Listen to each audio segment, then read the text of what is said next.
Dimanapun dibuka lokasinya, siapapun pegawainya selalu sama hasilnya. Nah, di sini nanti baru kita bisa buat sistem yang membuat nanti usaha yang biasa kita bisnisnya jalan, ownernya jalan-jalan. Karena ada SOP-nya. Yang kedua, yang terakhir adalah sistem. Sistem itu yang memastikan usaha berjalan sesuai dengan SOP. Kalau sudah ada aturan tertulisnya, tapi nanti ada ownernya di lokasi baru dia sesuai SOP. Kalau tidak ada ownernya tidak sesuai dengan SOP, itu berarti tidak ada sistemnya.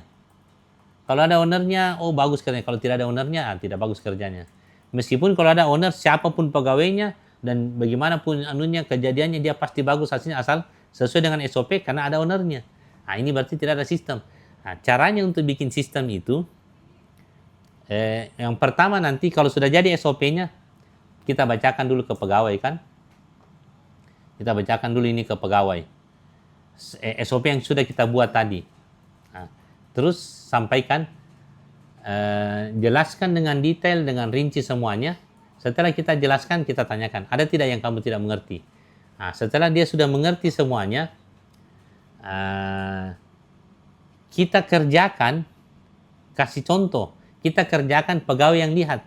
Setelah kita diskusi semuanya, mereka sudah jelaskan, sudah kita jelaskan, sudah paham, kita kerjakan mereka yang lihat. Itu namanya kasih contoh. Tahap kedua nanti, pegawai yang kerja, kita yang lihat. Itu namanya mengawasi. Kalau ada yang salah, tegur. Kalau ada yang salah, tegur. Kalau berulang kali tegur, kasih sanksi. Kalau berulang kali dikasih sanksi tetap tidak berubah, berarti pecat. Tapi ada orang, begitu dikasih sanksi sudah langsung berubah. Ada juga orang, begitu ditegur, sudah langsung berubah. Ada juga orang, meskipun yang penting ada aturannya, dia tidak akan melanggar.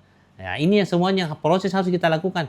Sampai pada akhirnya nanti, pegawai kerja kita tidak lihat lagi, sudah sesuai dengan SOP, itu berarti sudah ada sistem. Jadi yang pertama tadi kasih contoh, pegawai kerja, kita yang kerja, pegawai yang lihat. Yang kedua, mengawasi. Pegawai yang kerja, kita yang lihat.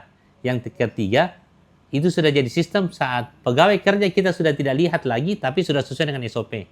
Bagaimana caranya supaya lebih mudah diterapkan? Ada 5 hal. Yang pertama, pastikan pegawai paham bahwa peraturan atau SOP itu dibuat untuk kebaikan bersama, bukan untuk kasih repot. Ini harus yang penting ya. Nah, sehingga setiap pelanggaran dari aturan itu harus ada sanksinya. Kalau ada peraturan dibuat tidak ada sanksi, ada peraturan atau SOP dibuat tidak ada sanksinya, kalau dilanggar, itu namanya bukan peraturan atau bukan SOP, itu namanya pengumuman. Nah, dilarang harus datang jam 8. Kalau datangnya lewat jam 8 ya nggak apa-apa juga sih ya. Akhirnya semua orang melanggar karena tidak ada sanksinya. Harus diketahui ini tujuannya kebaikan, sehingga kalau kamu langgar, kamu tidak inginkan kebaikan. Berarti harus ada sanksi yang kita buat karena ini untuk kebaikan. Dan begitu ada sanksinya, harus yang ketiga lagi, sanksinya harus berat. Karena kalau cuma sanksi saja tapi ringan, orang juga akan tetap melanggar. Karena kayak mainan saja. Misalnya contoh ya, kalau kedapatan terlambat, datang jam 8. Kalau terlambat, sanksinya misalnya 100 rupiah. Ya kalau begitu saya bayar saja Pak, yang penting boleh terlambat. Nah, atau misalnya tidak boleh merokok di tempat kerja. Karena kan kalau di merokok itu, parfum itu kurang lebih sama dengan bensin ya. Kalau kedapatan merokok, denda misalnya 100 rupiah. Kalau perlu dia bayar 1000. Iya, karena saya rencananya mau merokok 10 hari Pak, kan cuma 100 Pak. Padahal ini kan berbahaya, harusnya ada sanksinya karena tujuannya untuk kebaikan, baik kepada dirinya maupun kepada tempat usaha. Makanya harus ada sanksi supaya orang tidak melanggar, dan sanksinya harus berat supaya tidak kayak main-main. Yang keempat, sanksinya harus tegas. Misalnya, kalau merokok, sanksinya 100.000 supaya betul-betul tidak ada yang merokok. Karena kalau sampai kebakaran tidak bisa dimatikan. Karena itu seperti bensin, itu parfum-parfum yang ada kan. Nah, terus kalau ada yang sampai kedapatan merokok baru kita maafkan tidak tegas, akhirnya orang jadi pikir, oh di sini kalau kita melanggar tinggal nangis-nangis saja pasti diampuni.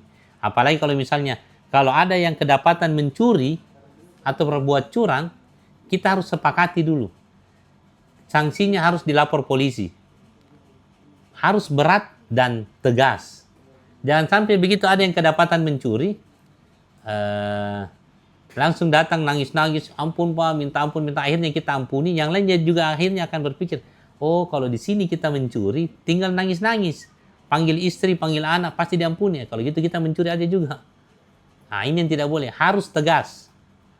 Apapun yang terjadi, kalau kita sudah sepakat ditegakkan. Yang kelima, harus dipahami bahwa sanksi yang berat dan tegas ini atas pelanggaran dari peraturan yang tujuannya untuk kebaikan bersama ini tidak ada. Tidak ada ini sanksi kalau kita tidak melanggar. Makanya tidak usah takut dengan sanksi. Misalnya kalau kedapatan mencuri, lapor polisi. Ih, kenapa sadis sekali Pak? Kenapa terlalu keras Pak? Iya, memang ada rencanamu untuk mencuri. Biar tidak ada sih Pak. Ya kalau gitu tidak usah takut. Karena ini sanksi tidak ada kalau kamu tidak mencuri. Kalau kedapatan misalnya merokok di tempat kerja, sanksinya 500.000. Nah, pegawai yang perempuan tidak khawatir. Tidak apa-apa, biar 1 juta juga tidak apa-apa. Karena saya biar bagaimana tidak merokok. Nah, ini harus kita pahami. Kalau kita pahamkan ke tim, 5 hal ini tujuannya saya bikin bukan karena kurang kerjaan. Karena ini kebaikan. Untuk kebaikan bersama. Makanya harus kamu taati. Karena untuk kebaikan bersama. Karena harus kamu taati, kalau kamu langgar, harus ada sanksi. Sanksi harus berat, supaya tidak ada yang langgar. Dan sanksi harus tegas, supaya tidak kayak main-main. Tapi sanksi ini tidak ada, kalau kamu tidak melanggar. Jadi tidak usah takut dengan sanksi yang berat dan tegas tadi. Nah, ini nantinya akan membuat pemahaman orang, bahwa iya ya, untuk apa saya melanggar. Nah, setelah itu, kalau dia tidak melanggar dan dia jalankan sesuai dengan SOP, meskipun tidak diawasi, kita sudah punya bisnis yang sudah ada SOP-nya yang dijalankan oleh sistem.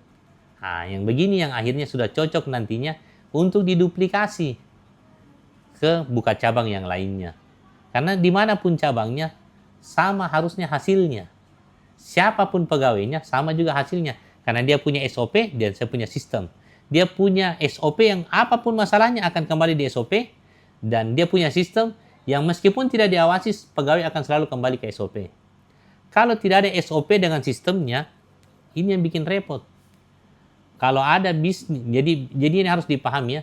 Bisnis jangan terlalu, owner itu jangan terlalu jauh terlibat di kegiatan operasional. Kalau ada owner terlalu jauh terlibat di kegiatan operasional, misalnya nanti dia baru jalan bisnisnya. Kalau tidak ada dia tidak jalan bisnisnya. Karena tidak ada SOP dan sistem tadi ya. Akhirnya itu sama saja dia harus kerja sampai mati.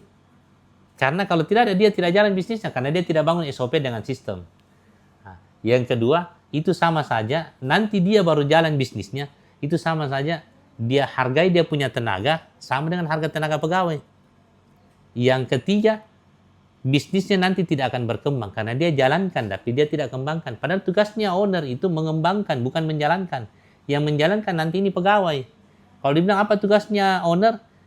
Kalau pegawai tadi menjalankan seperti mencuci, menyetrika, setrika, lipat, packing, itu semua tugasnya pegawai. Kalau tugasnya owner, mulai dari riset market, audit kompetitor, baru hitung nilai investasi, baru saat itu bikin strategi, marketing, operasional, SDM, keuangan, baru bikin strategi launchingnya dan evaluasi semuanya. Itu hal-hal manajemen, manajerial, hal-hal strategis. Kalau pegawai, hal-hal teknis.